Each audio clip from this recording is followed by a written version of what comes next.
Hello मेरे प्यारे दोस्तों, यह कहानी मन्नत एक अधूरी ख्वाहिश भाग 20 है। उम्मीद करती हूँ कि आपको मेरी कहानी पसंद आ रही होगी। पिछले भाग में हमने देखा था कि आयुष बेंगलुरु में था।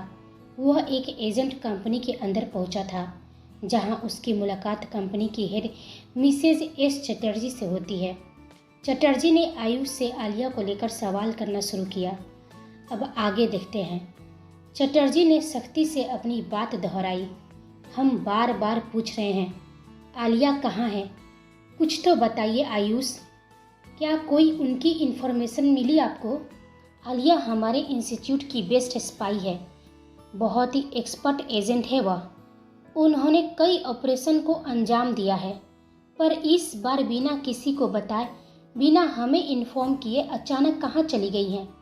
आलिया एक इंडियन स्पाई थी। यह institute Indian private agent institute था, जहां देशभक्ति के जज्बे से भरे बेहतरीन एजेंट्स काम करते थे। यहाँ हर एक एजेंट अपने देश की सेवा में खुद को समर्पित करते थे। इन सब की हेड थी मैडम एस चटर्जी। आयुष थोड़ा देर खामोश रहा, फिर उसने धीरे से कहा, मुझे थोड़ा और वक्त चाहिए। मैं बहुत जल्द आलिया तक पहुँच जाऊँगा। मैं सच के बहुत करीब हूँ। उसने अपनी बात कंप्लीट की और पलट कर जाने ही वाला था कि चटर्जी ने मुस्कुराते हुए कहा, ठीक है, लेकिन जाने से पहले अपनी फेवरेट फिश करी खाकर जाइए। आज मैंने आपकी फेवरेट फिश करी बनाई है। यह सुनते ही आयुष के चेहरे पर एक हल्की सी मुस्कान खिल उठी। Flat Chatterjee house. Dining table पर आयुष गुमसुम बैठा था और चटर्जी उसे खाना परोस रही थी। उसने धीरे से कहा, रहने दीजिए मैडम बॉस, इतना काफ़ी है, अब और नहीं चाहिए। चटर्जी ने अपनी आंखें तरेरी और थोड़ी सख्ती में बोली, माँ हूँ आपकी, मैडम बॉस ऑफिस में हूँ, घर पर आपकी सिर्फ माँ हूँ। या आप सच में मिसेस खुराना को ही अपनी माँ मान बैठे हैं? आयुष एस चटर्जी का बेटा है, लेकिन अपने मिशन की वजह से उसने खुद को मिस्टर खुराना का बेटा बनाकर मुंबई जाने का प्लान बनाया था। असल में मिसेस खुराना चटर्जी की बहुत अच्छी दोस्त है। उनका असली बेटा कई साल पहले ही लंदन में पढ़ाई करने चला गया था। इतने छोटे उम्र में लंदन चले जाने के कारण ना तो उसे कोई देख पाया था और ना ही कोई उसे जानता था। इसलिए आयुष के लिए यह आसान था कि वह खुद को मिस्टर खुराना का बेटा बताकर अपनी पहचान छुपा सके। वहीं मिस्टर खुराना और मिसेस खुराना अपने सगे बेटे के साथ आराम से वेकेशन का मजा ले रहे थे, और वे ऐसे ही मजे लेते रहेंगे जब तक आयुष का मिशन पूरा ना हो जाए। चटर्जी अब थोड़ा सीरियस हो गई और पूछी, आयुष, आप मुझसे कुछ छुपा तो नहीं रहे ना? आलिया ने आपको कुछ तो बताया होगा। देखिए, मैं अच्छी तरह से जानती हूँ कि आलिया आपसे कुछ भी छुपाती नहीं थी। आखिर ऐसा कौन सा मिशन था जिसकी वजह से वो हमारे कॉन्टैक्ट से पूरी तरह से गायब ही हो गई है? हम उनसे अब तक कोई संपर्क नहीं बना पा रहे हैं। कभी कभी हमारा दिल बहुत डर जाता है। आलिया हमेशा से ही कुछ अलग थी। एक अलग जुनून था उनके अंदर। वो अपने मिशन को बेहद गंभीरता से लेती थी, लेकिन इतने महीने तक गायब रहना सच में मुझे डरा देती है। चटर्जी यह बोलकर वहाँ से हटने लगी, लेकिन आयुष अभी भी खामोशी था। तभी वह मुस्कान के साथ फिर बोली, लौटने दीजिए उन्हें, इस बार उनकी क्लास लगाई जाएगी। ऐसे कैसे बिना बताए जा सकती हैं? इस बार हम आपको हमेशा के लिए आलिया के साथ बांध देंगे। यह सुनकर आयुष का हाथ अचानक रुक गया। जिस पल वह खाना खाते हुए निवाला अपने मुंह में ले रहा था। आपको क्या लगा? हम नहीं जानते। हम जानते हैं कि आप उन्हें बहुत पसंद करते हैं। हमने देखा है आपकी आंखों में उनके लिए कितना प्यार है। हमें कभी मौका ही नहीं मिला कि हम उनसे इस बारे में बात करें, लेकिन इस बार हम उन्हें कहीं नहीं जाने देंगे। और आप भी इस बार उन्हें प्रपोज कीजिएगा। अपने दिल की बात जरूर बताइएगा। चटर्जी जूठा प्लेट उठाकर किचन के बेसिन में रखती है। आयुष की आंखों में अचानक नमी उतर आई थी। उसकी यादें धीरे धीरे उसके मन में घूमने लगती है। आलिया के साथ बिताए हुए खास पल। आलिया बहुत खूबसूरत थी, दिखने में भी और दिल से भी। 5 साल पहले उसने इंस्टीट्यूट ज्वाइन किया था। पिछले 5 सालों में उसने कई अंडरकवर ऑपरेशन अंजाम दिए थे। आयुष उसे बहुत पसंद करता था, या यूँ कहे कि बहुत प्यार करता था। आयुष कोई एजेंट नहीं था, उसे एजेंट बनने का भी कभी शौक नहीं था, लेकिन आलिया के लिए, उसके करीब जाने के लिए उसने भी अपनी माँ की इंस्टीट्यूट ज्वाइन कर ली। चटर्जी को भी आलिया पर बहुत भरोसा था, वो भी उसे बहुत पसंद करती थी, लेकिन किसी को यह नहीं मालूम था कि असल में आलिया का कुछ और मकसद था। वह किंग के लिए एजेंट बनी थी। सुनहरी रात थी, आलिया अपने फ्लैट में थी, तभी डोरबेल की आवाज़ आई। उसने जैसे ही दरवाज़ा खोला, सामने आयुष खड़ा था, हाथों में फूल और आलिया का फेवरेट चॉकलेट लिए। वह आज उसे प्रपोज करने आया था। आलिया ने उसे सवालिया निगाहों से देखा और नाक भौं सिकुड़ते हुए पूछी, तुम इतनी रात को किसे प्रपोज करने जा रहे हो? उसे बिल्कुल अंदाज़ा नहीं था कि आयुष उसे ही प्रपोज करने आया है। आलिया उसे सिर्फ अपना फ्रेंड मानती थी। आओ, अंदर आओ और आराम से मुझे उसका नाम बताओ। आखिर वो लड़की कौन है जो तुम जैसे बंदर को पसंद कर ली? आलिया चुटकी लेते हुए पूछी। वो सोफे पर बैठने ही वाली थी कि आयुष अपने घुटने के बल बैठकर प्रपोज करने के अंदाज में बोला, वह लड़की कोई और नहीं, तुम हो आलिया। आयुष ने अपने दिल की गहराई से कहा, इस दिन के लिए मैंने महीनों से तैयारी की थी, हिम्मत जुटा रहा था ताकि तुम्हें अपने दिल की बात कह सकूं, और आज देखो मैं फाइनली तुमसे वह बात कह रहा हूँ। I love you, I don't know how much but more than everyone. Alia shock में थी, उसके मन में अजीब सा उलझन था। वो समझ नहीं पा रही थी कि वो क्या बोले। उसे बिल्कुल इसकी उम्मीद नहीं थी। किसी का दिल तोड़ना उसके बस की बात नहीं थी, और फिर सामने बैठा था उसका सबसे अच्छा दोस्त आयुष। कैसे वो उसका दिल तोड़ दे? यह सोचते सोचते उसकी आंखों में धीरे धीरे नमी भरने लगी। वह अपने हथेलियों को आपस में मसलने लगी। आयुष ने उसकी हालत देखकर धीरे से पूछा, हे आलिया, तुम घबरा क्यों रही हो? क्या बात है? अगर मेरी बातें तुम्हें बुरी लगी तो मैं सॉरी हूँ यार।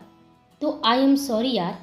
आलिया की आवाज़ मुश्किल से निकल रही थी। वह बोलने से पहले कई पल तक सोचती रही, फिर धीरे से बोली, आयुष, सॉरी कहना तो मुझे चाहिए। मैं नहीं जानती कि तुम्हें यह गलतफहमी कैसे हो गई, लेकिन सच यह है कि मैं तुमसे प्यार नहीं करती। मेरे दिल में तुम्हारे लिए सिर्फ दोस्ती तक की फीलिंग है, उससे ज़्यादा कुछ नहीं। प्लीज़ तुम मुझे गलत मत समझना। I am sorry. बस यही कहने के लिए तुम इतना सोच रही हो? आयुष ने अपनी पीड़ा और फीलिंग को छुपाते हुए कहा। वह आलिया को तकलीफ नहीं दे सकता था। प्यार ज़बरदस्ती नहीं होता है आलिया, प्यार बस हो जाता है। मैंने अपनी फीलिंग्स तुम्हें बताई है, बस तुम क्यों अपने दिमाग पर लोड ले रही हो? हम दोस्त थे और आगे भी दोस्त ही रहेंगे, लेकिन एक सवाल है जिसे मैं तुमसे पूछना चाहता हूँ। अगर तुम्हारी मर्जी हो तो बताना, वरना चुप रहना। मैं सच में बुरा नहीं मानूंगा। आलिया को सच में अब बहुत बुरा लगने लगा था। आयुष ने इतनी आसानी से उसके इनकार को स्वीकार कर लिया था। वह थोड़ा सोचकर पूछ बैठा, वह लकी पर्सन कौन है आलिया, जो तुम्हारे दिल में बसा हुआ है, जिसके लिए तुम मेरा प्यार को मना कर रही हो? आलिया चुप रही। उसकी खामोशी को देखकर आयुष के चेहरे पर तिरछी सी मुस्कान आ गई। फिर वह बोला, कोई बात नहीं, अब रात काफ़ी हो गई है, मुझे चलना चाहिए। वह जाने ही लगा था कि आलिया ने धीमे स्वर में कहा, किंग। यह सुनते ही आयुष के कदम रुक गए। उसकी नज़रें सवालिया हो गई। किंग? कौन किंग? किसकी बात कर रही हो तुम? आयुष ने पूछा। आलिया ने धीरे से कहा, आयुष, तुम मेरे सबसे अच्छे दोस्त हो, इसलिए मैं तुमसे कुछ भी छुपाना नहीं चाहती हूँ, लेकिन तुम एक वादा करो, हमारी ये बातें मैडम बॉस को मालूम ना चले। आयुष पहले थोड़ा हैरान था। सोचा ऐसी कौन सी बात है जिसे आलिया छुपाने की कोशिश कर रही थी।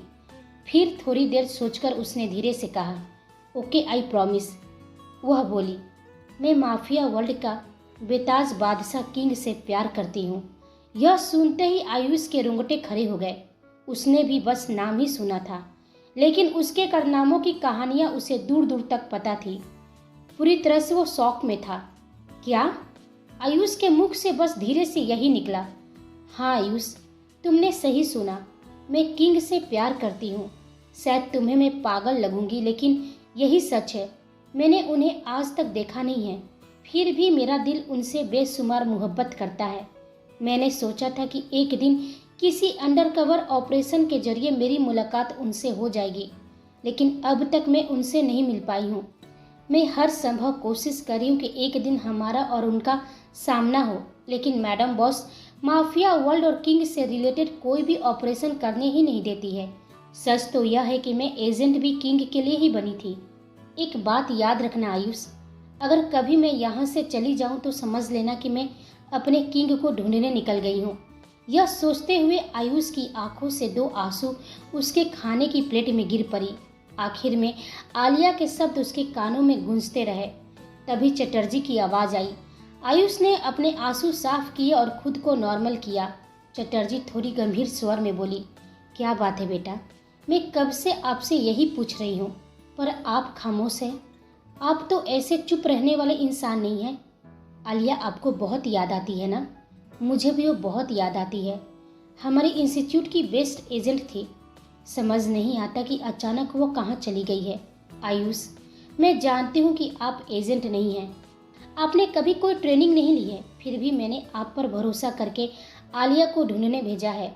मुझे किसी भी कीमत पर आलिया चाहिए, लेकिन आपको अपना भी ध्यान रखना होगा। आयुष ने अपने मन में सोचते हुए कहा, सॉरी मॉम, मैं आपको नहीं बता सकता। मैंने आलिया से वादा किया था।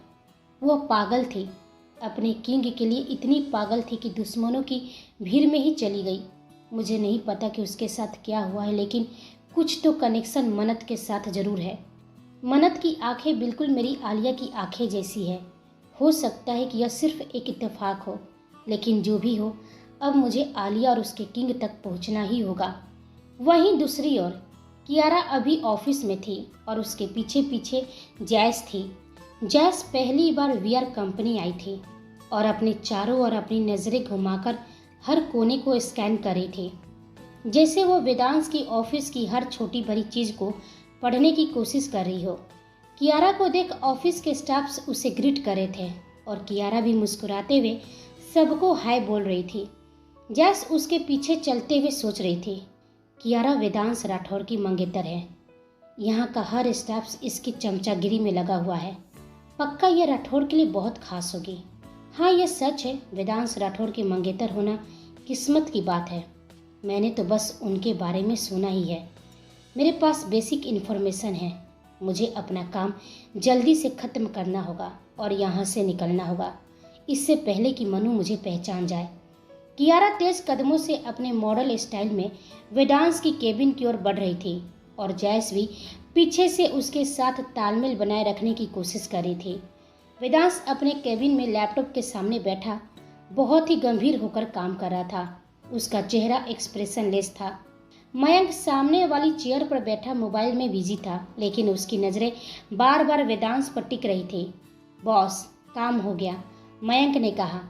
जैसा कि आपने कहा था, मैंने अपने सोशल मीडिया पर पोस्ट डाल दी है कि हम स्विट्जरलैंड जा रहे हैं। अब यह खबर मलिक के आदमियों तक खुद पर खुद पहुंच जाएगी। वेदांश ने लैपटॉप से नजरें हटाकर मयंक की तरफ देखा और गंभीर आवाज में बोला, वेरी गुड, जैसा सोचा था वैसा ही होना चाहिए। अब कोई गड़बड़ नहीं होनी चाहिए। देखते हैं कि मलिक का अगला प्लान क्या है। बोलते बोलते उसकी नज़र अचानक मन्नत के डेस्क पर गई।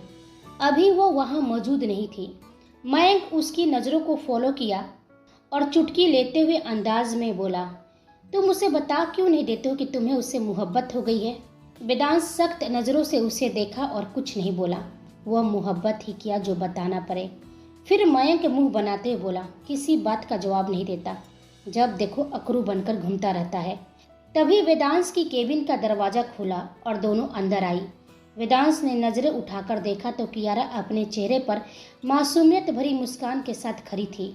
ठीक उसके पीछे जैस खड़ी थी, जिसकी नज़रें सीधे वेदांश पर टिक गई थी। वाओ, यह कितना स्मार्ट है, इसकी पर्सनैलिटी कितनी इम्प्रेसिव है, वो धीरे से मन ही मन सोच रही थी।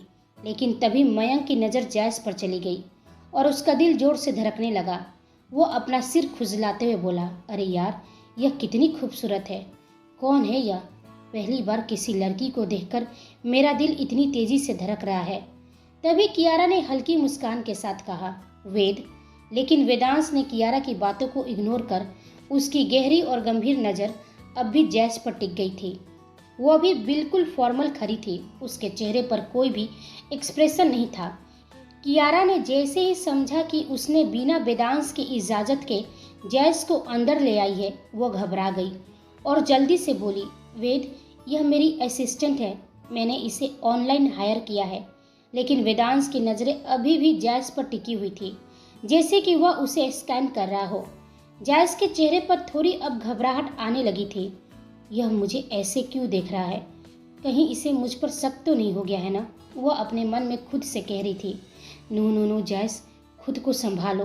तुम्हें पकड़े नहीं जाना है, वरना जो होगा वह तुम सोच भी नहीं सकती हो। यह सोचते ही उसका गला सूखने लगा था। तभी वहाँ पर मन्नत भी आ गई। माहौल गंभीर देखकर उसे भी थोड़ा अजीब लगा, लेकिन जैसे ही उसकी नज़र जैस पर गई, वो भी किसी ख्याल में डूब गई। उसने उसकी नज़रों को फॉलो किया जो वेदांश पर ही टिकी थी। ये मिस्टर राठौर को ऐसे क्यों देख रही है? ऐसा क्यों लग रहा है कि मैं इसे जानती हूँ? इसे कहीं तो देखा है, लेकिन कहाँ? मुझे याद क्यों नहीं आ रहा है? मुझे याद करना होगा। ये जैस मुझे ठीक नहीं लग रही है। तभी वहाँ वेदांश की आवाज़ गूंजी, कियारा, आपको असिस्टेंट की क्या ज़रूरत थी? कियारा कुछ समझ नहीं पा रही थी कि वो क्या जवाब दे। वह तो बस मन्नत को परेशान करने के लिए असिस्टेंट हायर की थी। तभी मयंक ने बीच में आकर कहा, अरे यार, तुम भी कैसी बातें कर रहे हो? यह तुम्हारे नए प्रोजेक्ट की ब्रांड मॉडल है और मन्नत के ऐड की हीरोइन है। ऐसे में अपने बिजनेस शेड्यूल में तो इन्हें असिस्टेंट की जरूरत पड़ेगी। अब छोड़ो भी, पूछताछ क्या करना। मयंक की बात सुनकर कियारा ने राहत की सांस ली और मुस्कुराते हुए बोली, हाँ वेद, मयंक सही कह रहे हैं। आप तो जानते हैं कि मुझे ऑफिस भी आना होता है। इतने सारे काम कैसे संभालूंगी? वेदांश ने गंभीर होकर कहा, ठीक है, लोकेशन मैंने फाइनल कर दी है। एड की शूटिंग स्विट्जरलैंड में होगी। 4 दिन बाद हम निकलेंगे। यह सुनते ही कियारा के चेहरे पर मुस्कान आ गई। वह उत्साहित होकर बोली, सच में वेद, हम स्विट्जरलैंड जा रहे हैं? लेकिन मन्नत शौक में चली गई थी। क्या? स्विट्जरलैंड? मैंने सही तो सुना ना? यह क्या बात हुई? हमारी हालत यहाँ ऐसे ही खराब है। हमें हमारी ऐड के लिए फाइनेंसर नहीं मिल रहा है। हमारा बजट नहीं है और इन्हें स्विट्जरलैंड जाना है। पहले ही इनकी हीरोइन की 1 करोड़ की डिमांड है और अब स्विट्जरलैंड का फ्री टूर। सच में मिस्टर राठौर का दिमाग खराब हो गया है या मेरा दिमाग खराब करने पर लगे हुए हैं। अरे जाना है इन्हें स्विट्जरलैंड तो जाए, अपनी मंगेतर के साथ जाए, अपने पैसे पर जाए। मेरा क्यों बैंड बजाने में लगे हुए हैं? मन्नत के चेहरे पर फ्रस्ट्रेशन साफ झलक रहा था, जो वेदांश की नज़रों से बिल्कुल छुपा नहीं था। वह पूरी तरह उसे नोटिस कर रहा था, लेकिन मन्नत को ऐसे परेशान देखकर उसे हंसी भी आ रही थी। तभी कियारा बोली, वेद, आई एम सो एक्साइटेड। क्यों ना हम सहानी और कबीर भाई को भी साथ में ले चले? एक तरफ से काम, दूसरी तरफ से टूर, सबका मजा हो जाएगा। मन्नत ने जैसे ये सुना कि सब जाने वाले हैं, उसने अपनी आंखें गोल गोल घुमाते हुए अपने मन में खुद से फिर से बुदबुदाई, हे भगवान, यह कियारा एक मौका नहीं छोड़ती मुझे परेशान करने का। हाँ हाँ, टूर हो जाएगा। ऐसे बोल रही है जैसे अपने खर्चे पर सबको ले जाएगी। पहले तो 1 करोड़ मांगकर ऐसे ही मेरा दिमाग की दही बना रखी है, और अब देखो स्विट्जरलैंड। अरे क्यों मेरे पीछे पड़े हैं ये दोनों? मन्नत के चेहरे पर जो अजीबोगरीब एक्सप्रेशन आ रहे थे, उसे देखकर वेदांश का मन हुआ कि वह जोर जोर से हंसे। उसने बड़ी मुश्किल से अपने अंदर की हंसी को कंट्रोल कर रखा था, लेकिन सच में उसे अब मजा आने लगा था।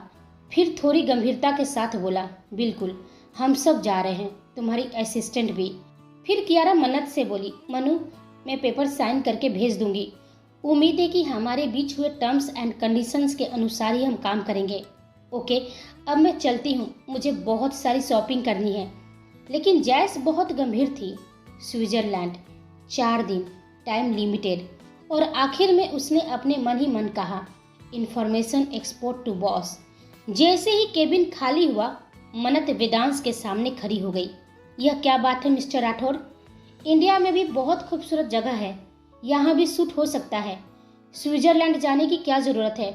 हमारा बजट भी इतना बड़ा नहीं है, आप कैंसिल कर दीजिए। वेदांश मुस्कुराया, उसके कमर में हाथ डालकर उसे अपने करीब खींच लिया। मन्नत सीधे उसके गोद में बैठ गई।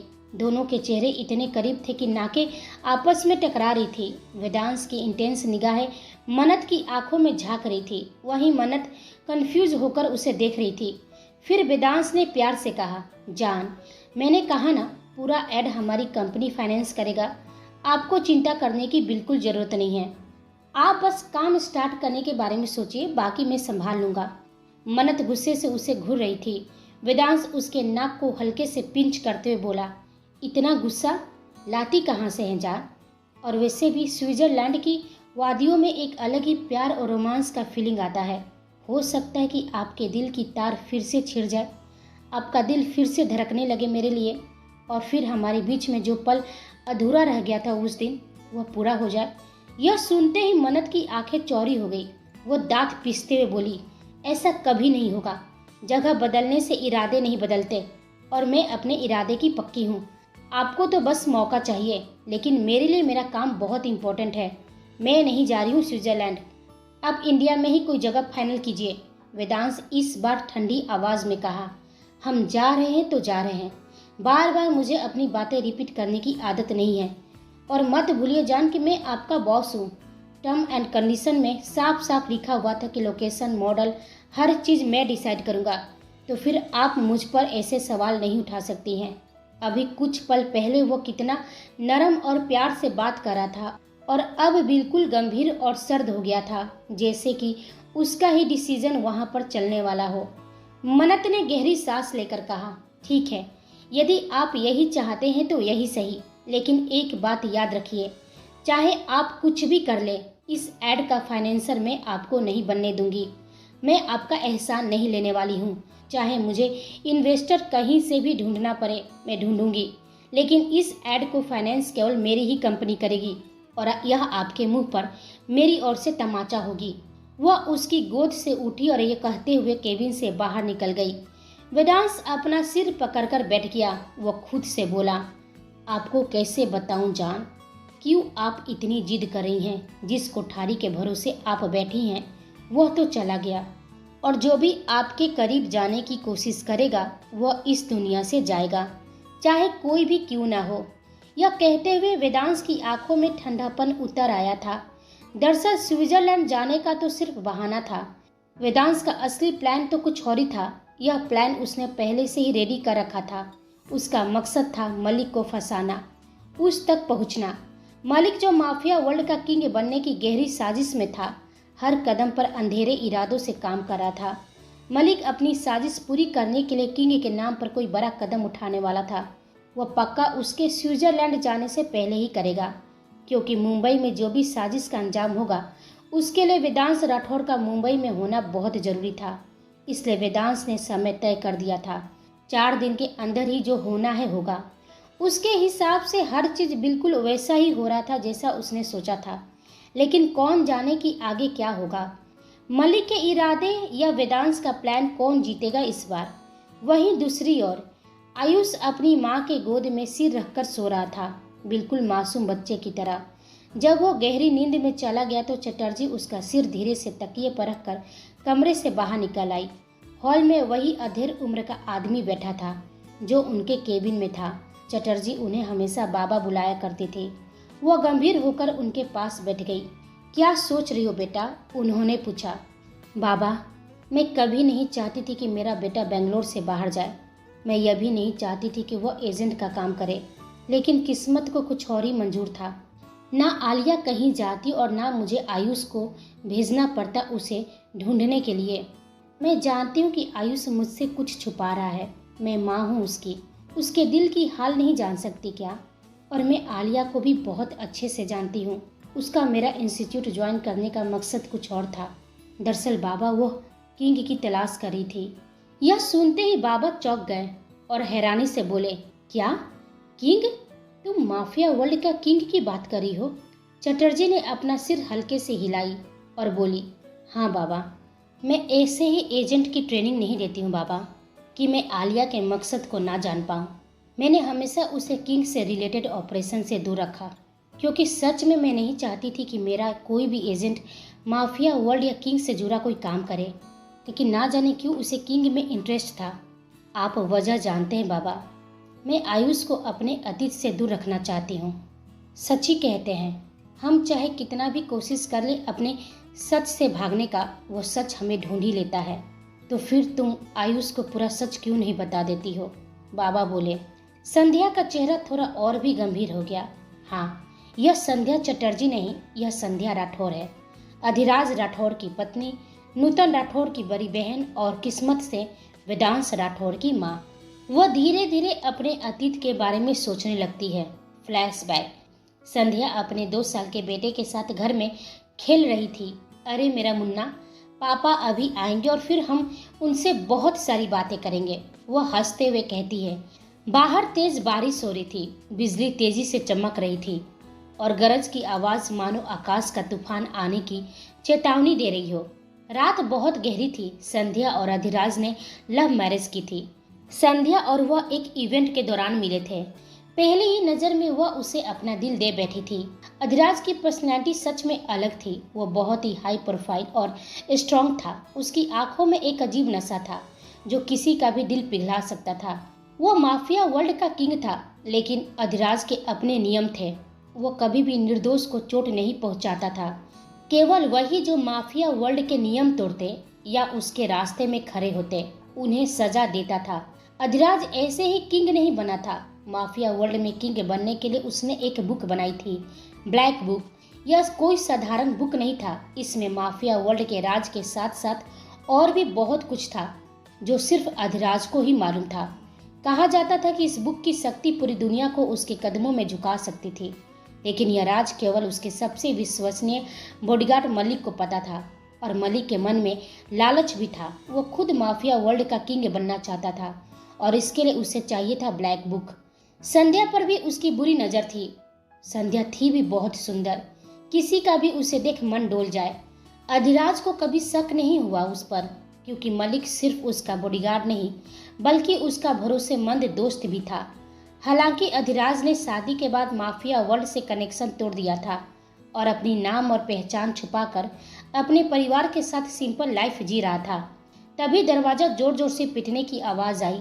संध्या का दिल तेजी से धड़कने लगा। उसके हाथ पैर कांपने लगे, पर उसने हिम्मत जुटाई और दरवाजा खोला। सामने अधिराज खड़ा था। उसकी आंखों में बेचैनी थी, सांसें उखड़ी हुई थी। बिना देरी किए उसने दरवाजा अंदर से बंद किया और संध्या की तरफ बढ़ा। संध्या, तुम्हें अभी मुन्ना को लेकर यहाँ से निकलना होगा। उसकी आवाज में सख्ती के साथ चिंता भी थी। संध्या चौंकी, समझ नहीं पाई। क्या बात है अधिराज, तुम इतने घबराए हुए क्यों हो? अधिराज ने सांस गहरा लिया। संध्या, अभी मैं सब कुछ नहीं बता सकता, बस एक बात जान लो, मलिक का दिमाग खराब हो गया है। वह ब्लैक बुक चाहता है और आज उसी के लिए यहाँ आ रहा है। उसने मेरे खिलाफ पूरी फौज बना ली है। तुम्हें मुन्ना को लेकर यहाँ से निकलना होगा। मैं उन्हें संभालता हूँ। जाओ, बहुत दूर लेकर चली जाओ, जहाँ मलिक की पहुँच ना हो। याद रखना, मुन्ना को कभी मेरे और माफिया वर्ल्ड के बारे में मत बताना। वह एक साधारण जिंदगी जिएगा। संध्या की आंखें भर आई थी। नहीं, मैं तुम्हें ऐसे अकेला नहीं छोड़ सकती हूँ। मैं तुम्हारे बिना नहीं जाऊंगी, अधिराज ने मजबूती से कहा। संध्या, मेरी कसम, यह तुम्हारे और मुन्ना के लिए जरूरी है। संध्या टूट गई। वो अधिराज से लिपट गई और रोने लगी। मजबूरी के आगे उसे झुकना ही पड़ा। वह मुन्ना को अपने हाथों में उठाकर धीरे धीरे पीछे के दरवाजे की तरफ बढ़ी।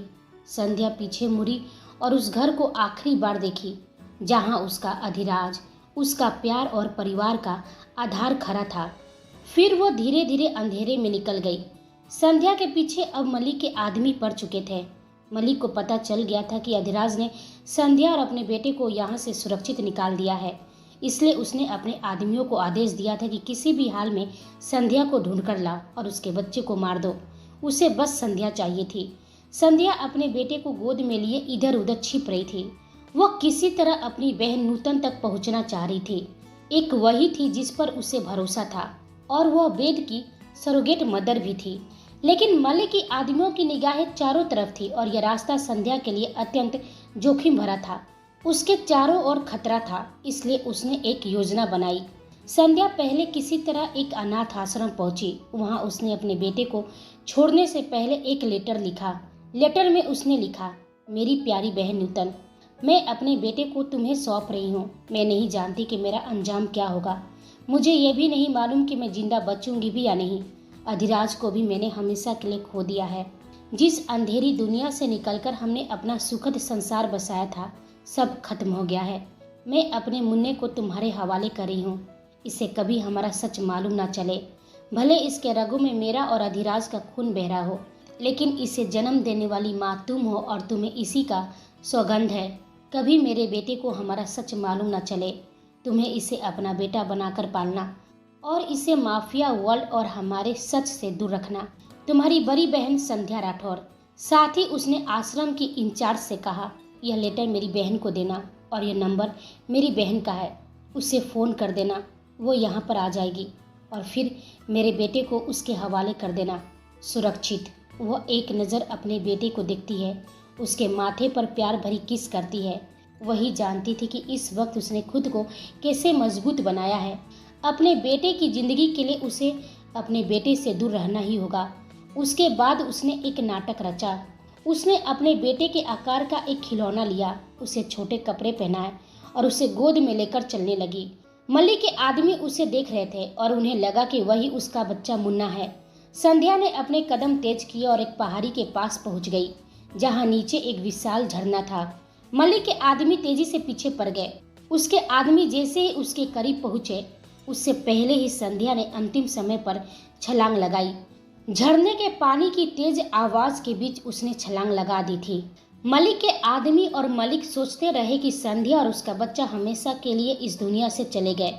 संध्या अपने अतीत की धुंधली यादों में डूबी धीरे धीरे बाहर आई। उसकी आवाज में एक गहरापन था जब उसने धीरे से कहा, वह तो मेरी किस्मत अच्छी थी बाबा, जो आपने मुझे बचा लिया था। उस वक्त मुझे नहीं मालूम था कि मैं प्रेग्नेंट हूँ। आयुष मेरे अंदर पल रहा था। कभी मैंने सोचा नहीं था कि मैं माँ बनने का सुख भी महसूस करूंगी। उसका चेहरा धीरे धीरे उदासी से भर गया। मैं नहीं जानती बाबा कि अधिराज के साथ क्या हुआ है, मलिक ने उनके साथ क्या किया है। अब माफिया वर्ल्ड का असली किंग कौन है, मलिक या कोई और? मुझे कुछ भी समझ में नहीं आता, बाबा ने सहानुभूति से पूछा। लेकिन संध्या बेटा, तुम तो आश्रम गई थी ना अपने मुन्ना के लिए? संध्या की आंखें भर आई। हाँ बाबा, लेकिन आश्रम वालों ने कहा कि मेरी बहन या मेरे मुन्ने के बारे में उन्हें कुछ नहीं मालूम है। मैंने उन्हें अपनी बहन के बारे में बताया भी, लेकिन वे साफ इनकार कर गए कि ऐसी कोई महिला उनके आश्रम में नहीं आई थी। और जो उस वक्त इंचार्ज थी वो भी अब इस दुनिया में नहीं रही जिससे मैं कुछ पूछती। मुन्ना भी वहाँ नहीं था। मुझे समझ में नहीं आता कि आखिर मेरे बेटे को कौन कैसे ले गया, और मेरी बहन, मेरी प्यारी बहन नूतन क्यों नहीं आई? उस वक्त मेरे मन में गुस्से की आग जलने लगी थी। मैंने सोचा कि जाकर अपनी बहन से पूछूं क्यों नहीं आई आश्रम, पर मैं अब इस दुनिया की नज़रों में मर चुकी थी। मेरा मुन्ना मर चुका था। मैं नहीं चाहती थी कि मलिक की नज़र मुझ पर पड़े। मुन्ना को तो खो चुकी थी, लेकिन आयुष को नहीं खो सकती थी, इसलिए मैं चुप रही, अपनी पहचान छुपाकर। यहाँ आपने मुझे एक नई पहचान और जॉब दी। लेकिन देखिए ना, किस्मत भी कितना अजीब खेल खेलती है। अगर आलिया हमारे इंस्टीट्यूट में नहीं आती, ना उसे किंग की तलाश में जाना पड़ता और ना मेरे बेटे को ढूंढने के लिए आलिया की राह पर चलना पड़ता। मैं आलिया को भी ऐसे नहीं छोड़ सकती बाबा। वो भी एक होनहार एजेंट थी, चाहे उसका मकसद कुछ भी हो, वो हमारे एजेंट के तौर पर काम करती थी, इसलिए उसे भी ढूंढना बहुत ज़रूरी है। बस इतना ध्यान रखना है कि आयुष कभी भी मलिक की नज़र में ना आए और ना ही आयुष को कभी राठौर के बारे में मालूम चले। वहीं दूसरी ओर मुंबई का टॉप मॉल, जो राठौर इंटरप्राइजेस के अंतर्गत ही आता था, आज संडे होने की वजह से वहाँ अच्छा खासा भीड़ भाड़ था। कियारा, सहानी, अमृता और उनके साथ जैस भी शॉपिंग के लिए यहाँ आए थे। आखिर ये सब स्विट्जरलैंड जाने वाले थे, तो शॉपिंग तो इनकी बनती ही थी। हालांकि अमृता नहीं जा रही थी, फिर भी उसने मस्ती और मजे के लिए शॉपिंग ग्रुप में शामिल हो लिया था। वहीं दूसरी तरफ मन्नत, पंखुड़ी, वैभव और आयुष भी मॉल में थे। आयुष बेंगलुरु से मुंबई आ चुका था और मन्नत के साथ शॉपिंग करने के लिए आया था। और उसी मॉल के एक वीआईपी फ्लोर पर वेदांश, कबीर और मयंक अपने कुछ इम्पोर्टेंट बिजनेस क्लाइंट्स के साथ बैठे थे। उनकी एक इम्पोर्टेंट मीटिंग चल रही थी। जहां वो बैठे थे वहां से मॉल का बाइक एंट्रेंस गेट साफ दिखाई दे रहा था। तभी वेदांश की नज़र अचानक उस गेट पर टिक गई, जहां से कुछ अज्ञात लोग बिना किसी सिक्योरिटी चेक के मॉल के अंदर प्रवेश कर रहे थे। यह देख वेदांश को कुछ अजीब सा महसूस हुआ। उसका सिक्स सेंस तुरंत एक्टिव हो गया। अज्ञात लोग अलग अलग दिशाओं में फैलने लगे। वेदांश ने फौरन कहा, मीटिंग ओवर। क्या? कबीर ने चौंकते हुए पूछा। लेकिन क्यों? वेदांश खुद को पूरी तरह से नॉर्मल बनाए हुए था, क्योंकि उसे पता था कि यदि उसने गलत मूवमेंट किया तो वहाँ कुछ भी घट सकता था। वह कबीर और मयंक से इशारे में बोला, मेरे पीछे चलो। फिर तीनों तेजी से सीसीटीवी रूम की ओर कदम बढ़ाए। वेदांश पूरी ध्यान से अज्ञात लोगों को कैमरे के जरिए स्कैन करने लगा। वह उन्हें लेकर पूरी तरह से कंफर्म नहीं था, इसलिए उन्हें पहले सीसीटीवी फुटेज से चेक करना जरूरी था। तीनों मॉल के सीसीटीवी कमरे में खड़े थे। उनकी निगाहें पूरी तरह अज्ञात लोगों पर टिकी हुई थी। कबीर ने गंभीर स्वर में कहा, इनका मकसद कुछ और ही है। वेद, हमें तुरंत मॉल को खाली करवाना होगा, वरना सिविलियन की जान खतरे में पड़ सकती है। मयंक ने भी सुझाव दिया, हाँ, हमें अपने बॉडीगार्ड्स को भी इन्फॉर्म कर देना चाहिए ताकि वे जल्दी यहाँ पहुँचे। साथ में ही इंटरपोल को भी खबर करनी चाहिए। वेदांश ने गहरी सांस ली। उसका दिमाग लोमड़ी की तरह तेजी से चल रहा था। फिर झट से बोला, नहीं, हमारे पास इतना समय नहीं है। अभी किसी को इन्फॉर्म करना खतरनाक होगा। अगर हमारे बॉडीगार्ड्स या इंटरपोल यहाँ आ गए तो साथ में मीडिया भी आएगी, तो अटैकर्स सतर्क हो जाएंगे। वे किसी पर भी गोली चला सकते हैं, जिससे पब्लिक में किसी की भी जान जा सकती है। हमें खुद ही इस प्रॉब्लम को टैकल करना होगा, समझे? सबसे पहले मॉल को खाली करा दो। टॉप के फ्लोर्स को फौरन बंद करवाओ। जो भी वहाँ मौजूद है उन्हें बिना अटैकर्स की नज़र पड़े सुरक्षित बाहर निकालना होगा। मुझे शक है इन लोगों का असली मकसद कुछ और ही है। शायद हमने जो प्लान किया था उससे मलिक एक कदम आगे निकल गया है। तीनों की आंखों में एक गंभीरता थी, एक ऐसा सस्पेंस जो हर सेकंड को और भी महत्वपूर्ण बना रही थी। क्या होगा कहानी में आगे? क्या था मलिक का प्लान? क्या वेदांश, कबीर और मयंक सही समय पर सभी की जान बचा पाएंगे? कैसा होगा कहानी में अगला टर्न एंड ट्विस्ट, यह हम सब जानेंगे अगले भाग में। तक आप हमारे चैनल के साथ बने रहिए। लाइक, शेयर, कमेंट और सब्सक्राइब करना बिल्कुल ना भूलें। आप सभी को मेरी कहानी सुनने के लिए धन्यवाद।